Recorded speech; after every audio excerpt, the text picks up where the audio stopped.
Session yung walkathon, siya lang ang nakaniwala doon sa morning. Kasi kailangan nila ng maaga kasi walkathon yun eh. Sa mga tuwid, itong walkathon na isa sa mga ine-expect natin na magkaroon ng mga break, mga records na break. Yes. Yan po. Meron na tayo napili sa walkathon, di ba? May bagong personal best ata just recently. Naka-break tayo ng Philippine records sa walkathon pero sa Japan. Si Carlos Dimus.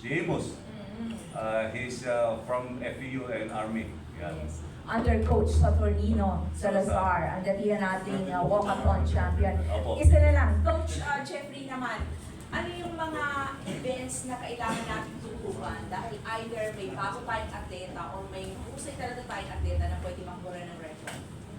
So aside from doon sa walk na sinabanggit ni Coach Dario na talagang worth watching for yung walk kasi ano yan nag-put emphasize ang Patapa this year to really boost and promote yung walk. Aside from walk, yung mga in-expect natin yung hurdles, of course yung Olympian natin si Jan Tolentino Cabang, si another Olympian si Hoffman, expect some good performance from her. Of course, yung mga galing sa NCAA tsaka sa UAAP schools, definitely sa mga nag-cover ng NCAA, UAAP, ang daming good records na nangyari doon.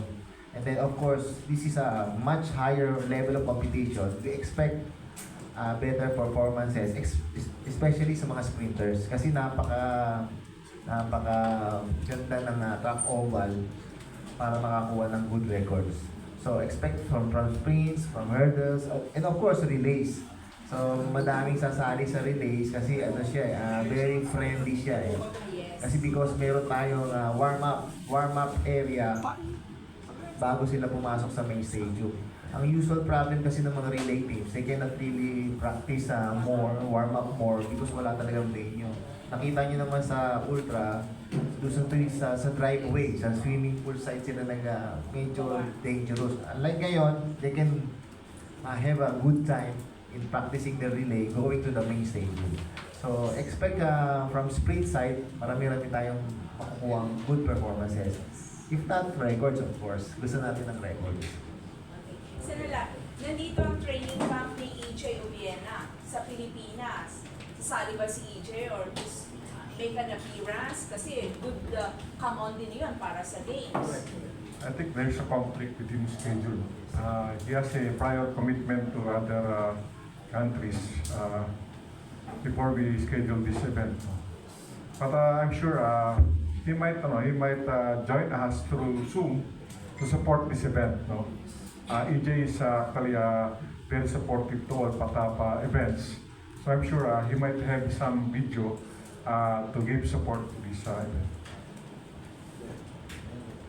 Sige lang.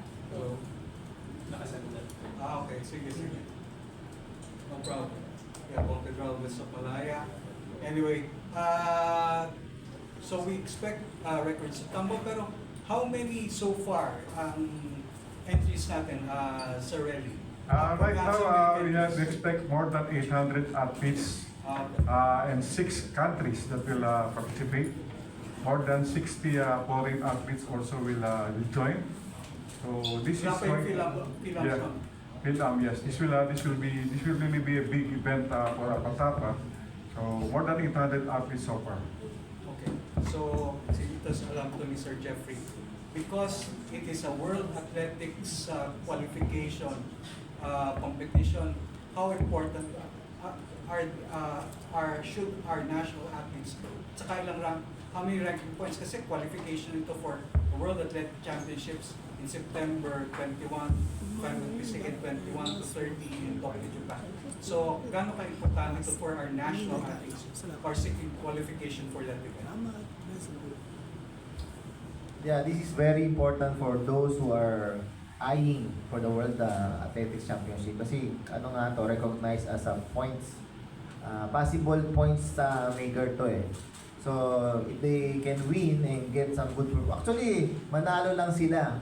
That's why yung mga athletes natin who are intending to qualify for the World Championship, ito gagamitin nila. This is very important for them to gain points, to gain ranking.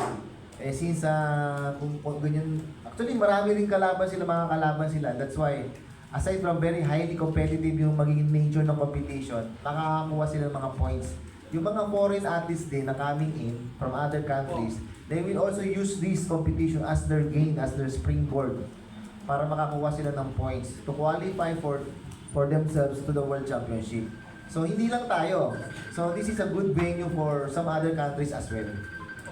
So, ilang countries so far na nag-confirm master already? Sino-sino so far? 6 countries. From what? Malaysia, Singapore, Indonesia, Taiwan, India, and Papua New Guinea. Papua New Guinea meron tayo. Kasi the last time it was held outside of Manila, meron tayong as far as UAE, if I'm not mistaken.